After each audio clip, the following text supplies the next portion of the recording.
गजाननं भूतगणादिसेवितं कपित्थजम्बो फलचारुभक्षणम् उमासुतं शोकविनाशकारकं नमामि विघ्नेश्वरपादपङ्कजम्।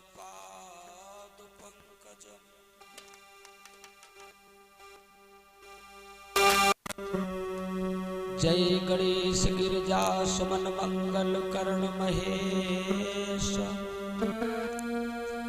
जय जय माता भारती, जय जय भारत देश। तो प्रथम गुरु की वंदना, द्वितीय आदि गणेश और तृतीय माता सरस्वती। सुकाटो मेरे कलेश।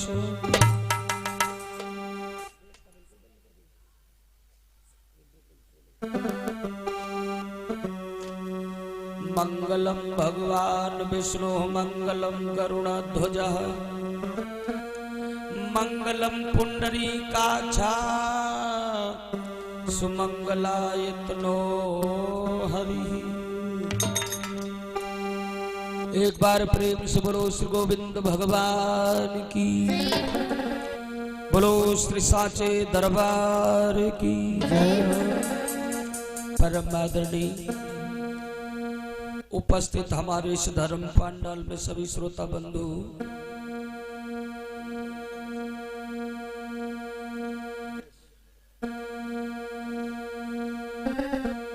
इस पावन भूमि पृथ्वी पे पलने वाली हमारी सीताम्बे सती अनुसुईया, सती दमयंती, सती मीरा और तारा के पावन चरित्रों को चरित्रार्थ करने वाली हमारी भक्ति स्वरूपा माताएं और बहनें, बुजुर्ग, हमारे सभी दादा लोग आए हुए इस भगवान के पावन दरबार में सभी भाइयों का हार्दिक स्वागत, अभिनंदन व वंदन है। अभी अभी आप लोगों के समक्ष में हमारे भैया महेश चैतन्य जी के द्वारा आप लोग बहुत ही सुंदर पावन भगवान की कथा श्रवण कर रहे थे। बड़ा ही सुंदर ज्ञान और आनंद आ रहा था, क्योंकि ऐसी भागवत की कथा ही बड़ी सुंदर है। बताओ कब वो ऐसी नई बात ना सुनी होगी।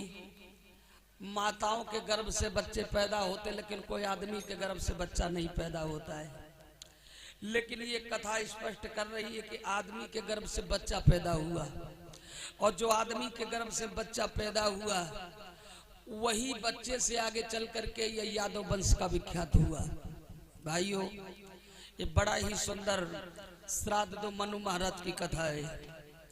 आइए चंद मिनट के लिए समस्त देवताओं का वंदन करता हूँ, और उसके बाद बड़ा ही सुंदर पावन भगवान की कथा लेके आ रहा हूँ सामने। आप लोगों ने सुना होगा, कहते हैं आहिर को 12 बजे बुद्धि आती है। आहिर को 12 बजे बुद्धि आती है। अगर कोई भैया आहिर हो तो गुस्सा मत जाना। आहिर को 12 बजे बुद्धि क्यों आती है, इस कथा के माध्यम से आज हम आप लोगों को बताएंगे। अब 12 बजे के पहले जो आहिर की बुद्धि कहाँ रहता है, जो 12 बजे ठीक आहिर की बुद्धि खुलती है। बड़ा प्यारी कथा आप लोगों के बीच में लेकर के आया हूँ दोस्तों। इसके पहले 2 शब्दों में चंद मिनट में माता सरस्वती अन्य समस्त देवताओं की वंदनाएं। आर्य सुमिरन कर मां गायत्री को,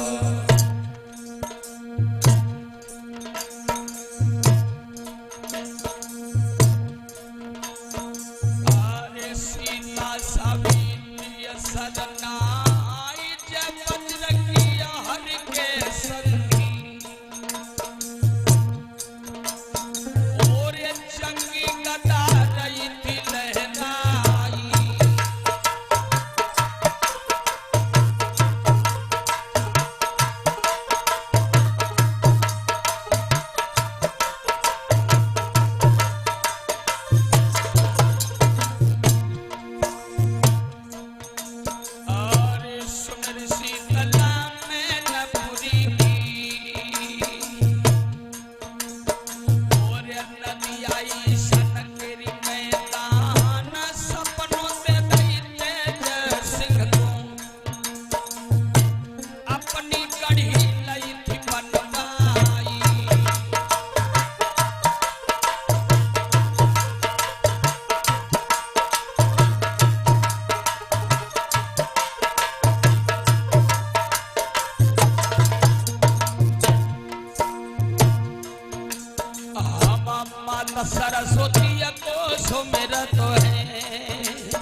सर्वदेवतन को सुमिरत है।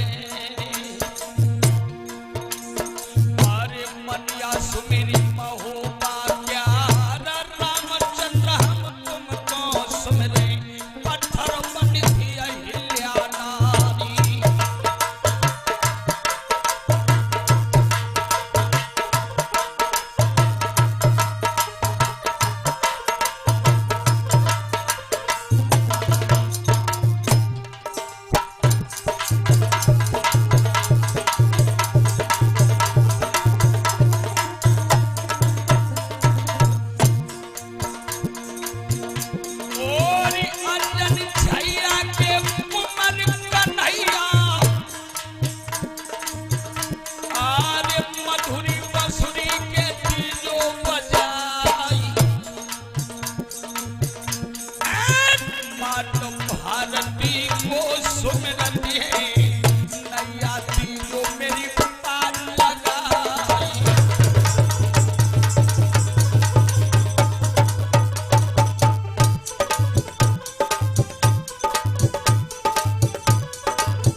सुमिर के भुयारी तुम पति रखियो शारद मैया नैया खेत लगई हो बारी।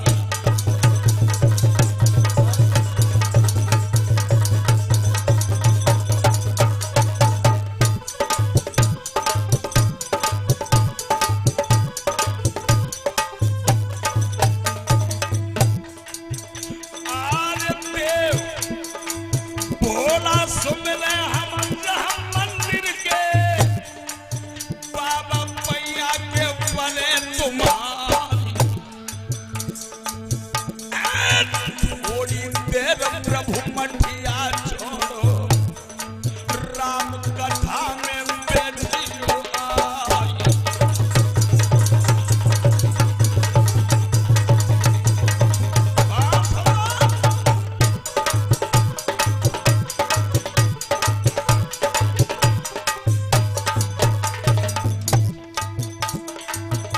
आरी अन्नपूर्णा खिरबा वाली जननी रखली जो मान हमारी मैया तुम्हारे बलबूते से नौका दई है समुद्र में उतारी।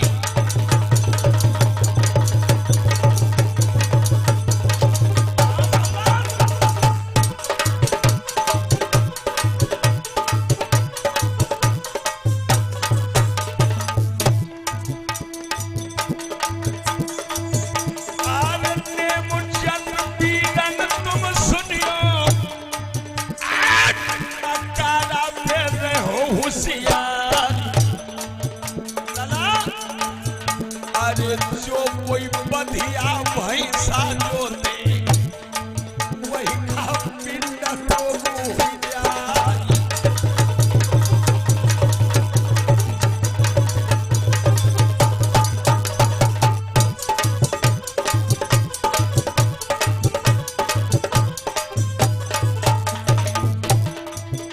और देवी राधा का तो बाधा ज्यादा देर के हो न की नाई।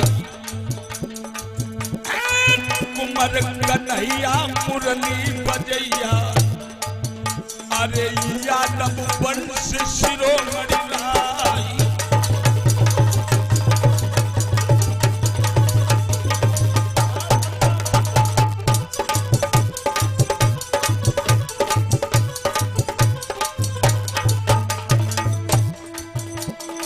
संभाल के बैठ लाला ढोलक पे अब ही ना कहे बुढ़ापो आई। जब लगते ही नंदम कायम है बनी है घूमे घूमे तलवार।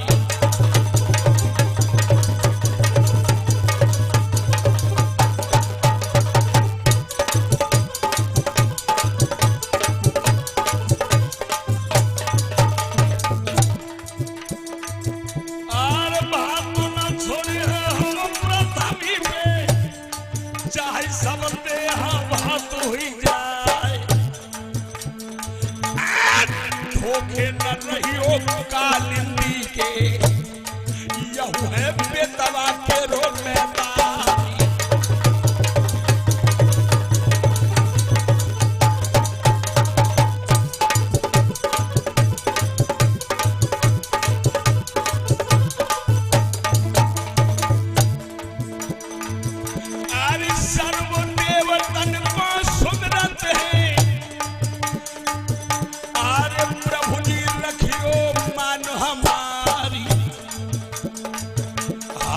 मैया बबुल को निज सुमिरत है, जिनने से करो है तैयार।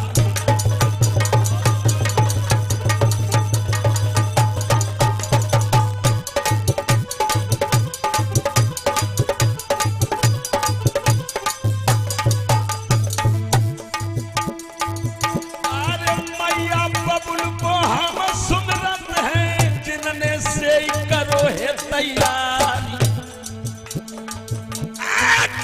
गुरु जी को हम सुमिरत है, जिनने ज्ञान भरो भंडार।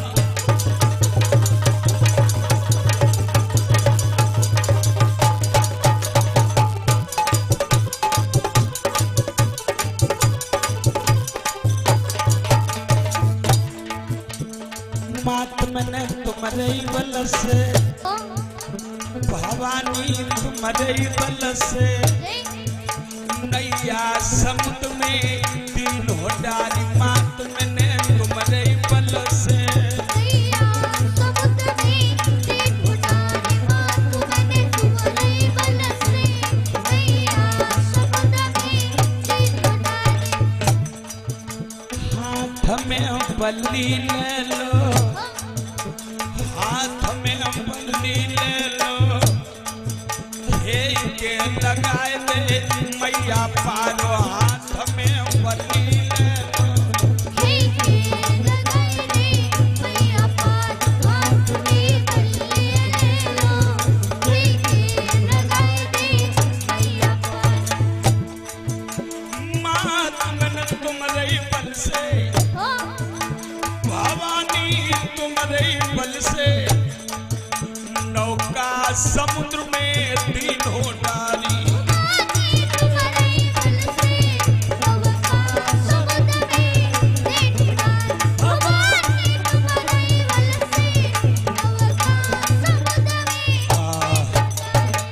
बोलो श्री गोविंद भगवान की जय हो।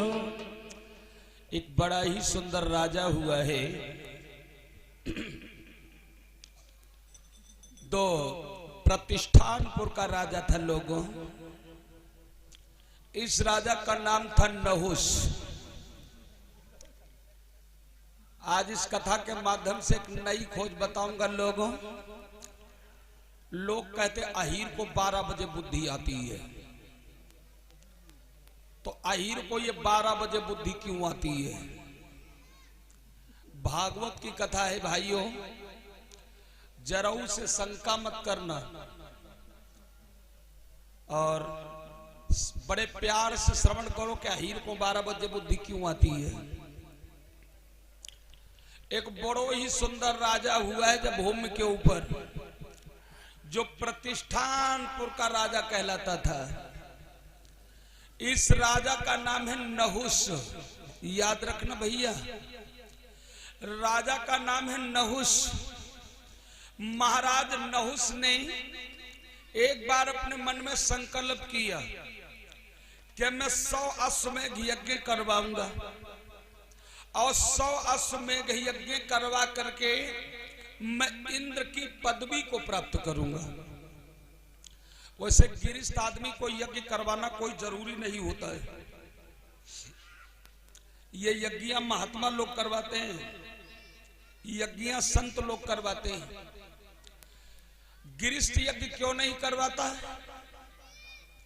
जिन गिरिस्थों के घर में एक लड़की का जन्म हो जाए, अब वो गिरिस्थ अपने बिटिया का विवाह तनमन से कर दे। एक लड़की का विवाह करने से भाइयों 100 यज्ञों का पुण्य मिल जाता है। जब एक बिटिया को विवाह करने से 100 यज्ञों का पुण्य मिल जाता है, तो फिर गृहस्थ को यज्ञ करवाने से कोई मतलब नहीं।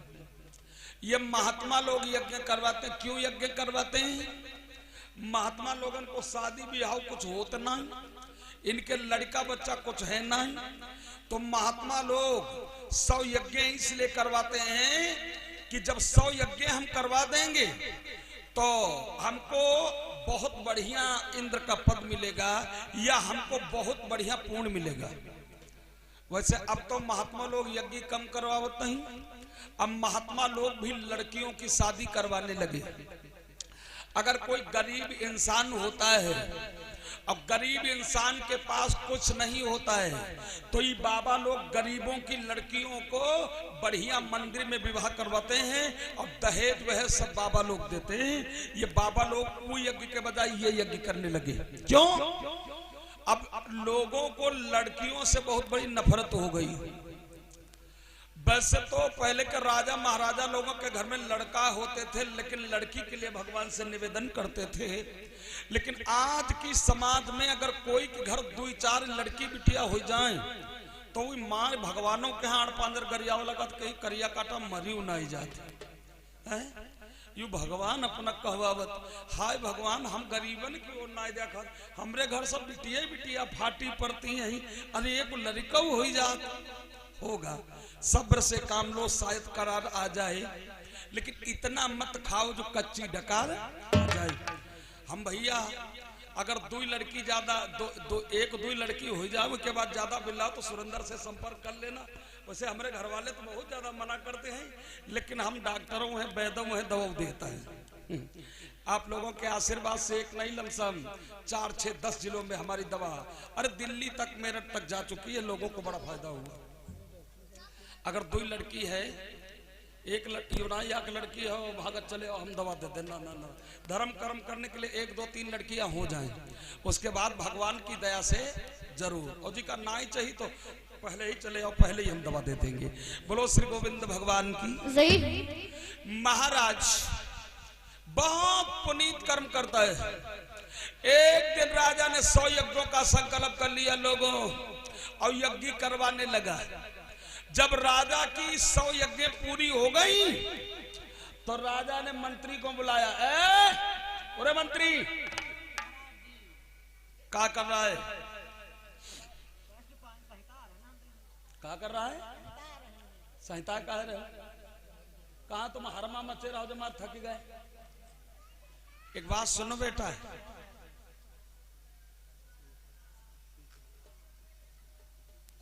शंकर भैया की तरफ से 51 मुद्राओं का दान आया हुआ है। परमात्मा सदा सुख और शांति प्रदान करे, जीवन मंगलमय हो। आज रोटी ज्यादा हो गई, हमारे ऊपर कहां फूल रहा है। बोलो श्री गोविंद भगवान की। मेरे प्यारे भैया, जिस समय राजा की 100 यज्ञ पूरी हो गई और राजा को चिंता बन गई कि हमने यज्ञ तो पूरी कर लिया, के लिए हम इंद्र क्यों नहीं बन पाए, इंद्र का इंद्रासन मेरे लिए क्यों नहीं खाली हुआ, और दूसरी बात वो इंद्र की दुल्हन हमारे नाम क्यों नहीं हुई। अरे मंत्री, श्री भैया लाल बीडी से सोनारी से भैया की तरफ से 21 मुद्राओं का दान आया है। परमात्मा सदा सुख और शांति प्रदान करे, जीवन मंगलमय हो। बोलो श्री गोविंद भगवान की। एक काम करो भैया, एक मैं पत्र लिख रहा हूं और जा करके इंद्रपुरी में पत्र मेरा पहुंचा दो, क्योंकि इंद्र इतना घटिया हो चुका है।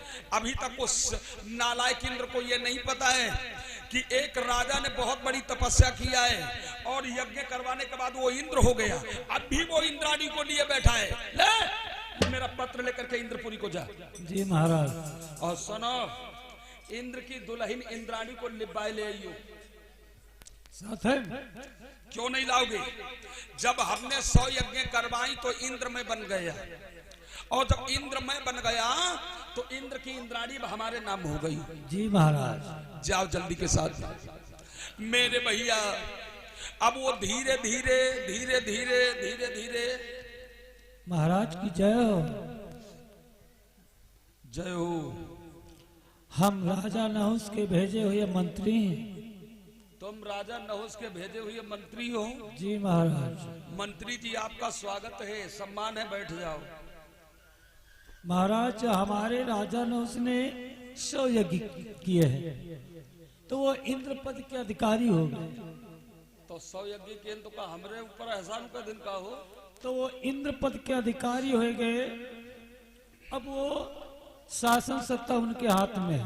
बहुत सुंदर बात। लेकिन उनका कहना है कि जब हम इंद्र पद के अधिकारी हो गए तो उनकी जो इंद्राणी दुल्हन है वो अब हम हमारी हो गई।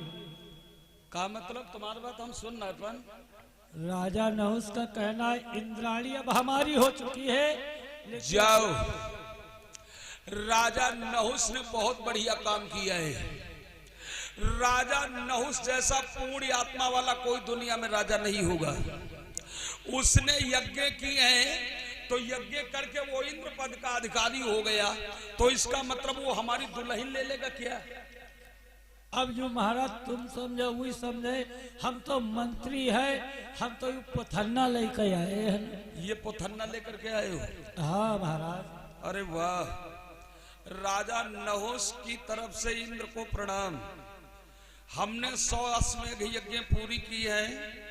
महाराज इंद्र पद का मेरी होनी चाहिए। आज ही मैं अपने नौकर को भेज रहा हूँ और इस नौकर के साथ अपनी इंद्राणी को विदा कर दो। लो भैया, पढ़ चुके।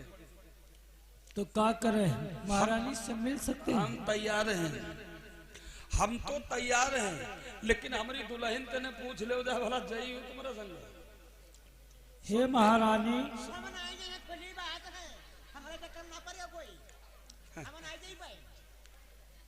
अब तुम ही समझ आए। मालिक घबराती का है। हमारे महाराज भी अच्छे हैं।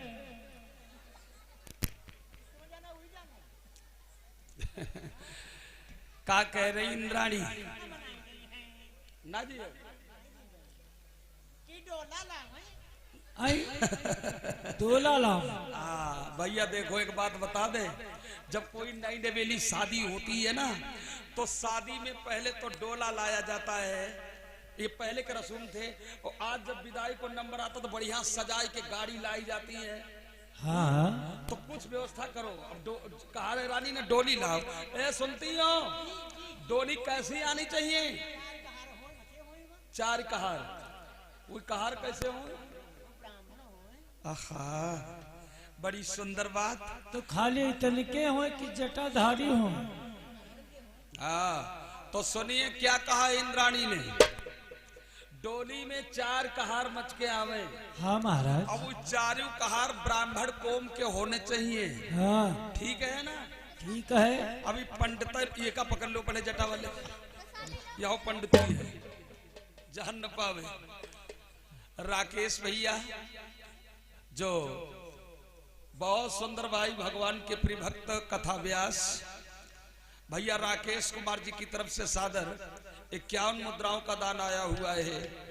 परमात्मा सदा सुख और शांति प्रदान करें, जीवन मंगलमय हो। हाँ, तो एक बात सुनो जरा।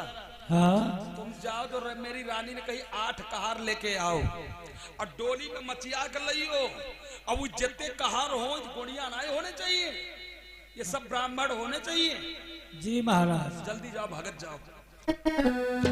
अबे मेरे भैया, वो मंत्री वहां से चला है, कैसे जा रहा है? अरे धीरे धीरे मंत्री चली भयो रे अंगना में पहुंचिया। आई थी अंगना में पहुंची गो।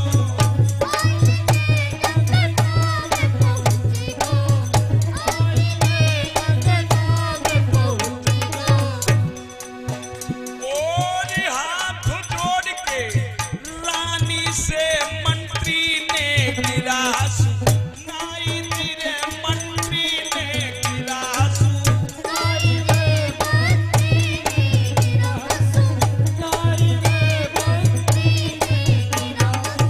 एकदम से वो इंद्र का मंत्री, ओ राजा का मंत्री लौट के आया। महाराज की जय हो। जय हो।